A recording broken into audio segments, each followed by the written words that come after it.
melawai. Menteri Koordinator Bidang Pemberdayaan Masyarakat Muhaimin Iskandar dalam pidatonya pada peringatan Hari Pers Nasional menyinggung peran krusial pers yang berorientasi pada manusia didorong untuk menjadi suluh peradaban dan motor perubahan untuk mencerdaskan bangsa. Jurnalisme yang berisikan verifikasi dan etika menjadi penentu agar jurnalisme tidak kalah oleh algoritma sehingga bisa melawan disinformasi dan menghalau berita bohong. Hari ini ketika setiap detik miliaran keputusan diambil oleh mesin, algoritma, dan sistem kecerdasan artifisial, arah bangsa baik buruknya demokrasi tetap harus di tangan kualitas media dan pers kita.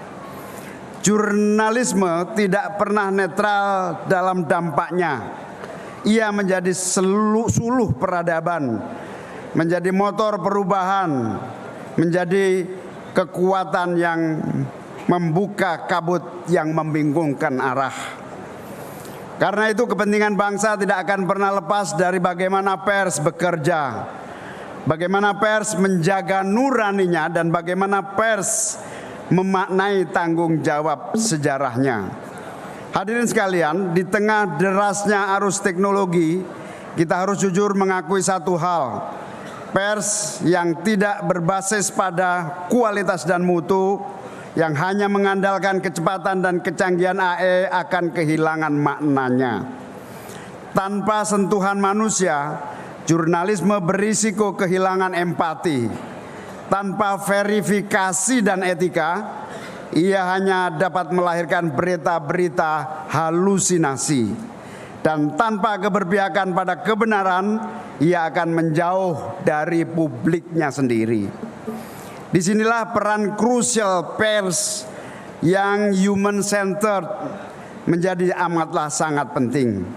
Rakyat tidak hanya membutuhkan informasi yang cepat, tetapi rakyat membutuhkan informasi akurat, jujur, dan membawa arah kebaikan.